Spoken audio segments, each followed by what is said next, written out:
this new little trick Mercedes-Benz AMG have done for this year's 2026 F1 car, it looks eerily similar as to something Jade did last year with their diffuser. Now, I'm no aero guy, please.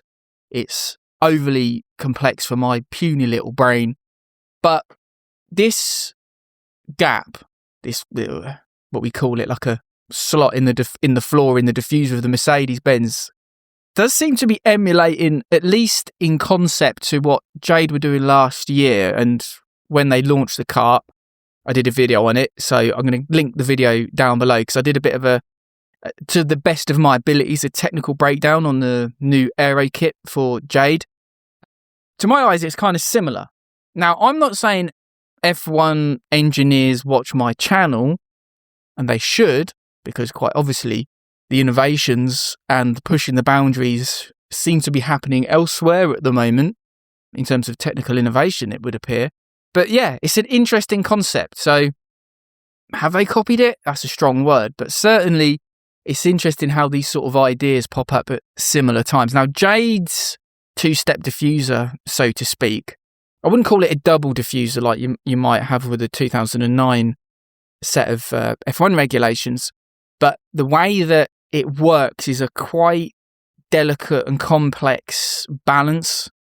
I've seen the CFD and it's kind of funky. I think people think it's like creating more of an expansion, more higher expansion volume, but it's not that actually. It's about managing the airflow. And obviously there's other innovations on that Jade, which are very subtle. And they've actually, the other stuff they did on the car started working at the end of 2025.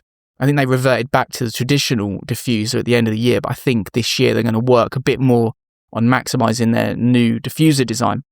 So back to the Mercedes, how that works, you'll get people saying stuff like, oh, it pushes higher energy airflow, blah, blah, blah, blah, blah. The honest truth is nobody knows unless you see the CFD and the actual data from the wind tunnel, because it's all speculation. But nonetheless, I find it quite interesting. So if you are an F1 viewer and you've tripped across this video, please take the time to get into superkarts, because it's a bit of a corner of motorsport that's been a bit unloved in recent years. But if you speak to anybody in the know in motorsport, they're all kind of got this weird attraction to it, because it's fundamentally, there's no homologations here.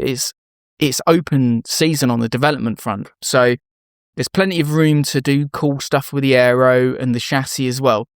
Karts are quite simple, but in the superkart realm, there's sort of hidden complexity there that is so fascinating. So please, if you're from the F1 fandom, go check out Superkarts. They hold the outright lap record at Cadwell Park. So quick. But yeah, so Mercedes, what are you up to? You been looking at other ideas in the karting realm? Is this like Chaparral, who got first with the old skirts and the DRS, and then wings as well, and then obviously naturally F1 follows? We all seem to think F1 is this leader of innovation, but is it really? Maybe it's the guys doing karts that are leading the way. So, I mean, that Jade Superkart actually had a lot more work put into it than I think we can reveal, but yeah. So, yes, we interested to see how, well, I'm not that interested in F1, to be honest with you, but there's always something that pops up now and again that piques your interest. So, yeah. I'm not going to be able to stretch this video to 8 minutes, guys, which YouTube wants, because I got the first clue about the aero complexities of modern F1. But yeah, thanks for watching, and yeah, it's very, very interesting how that little innovation's turned up as I stroke my chin.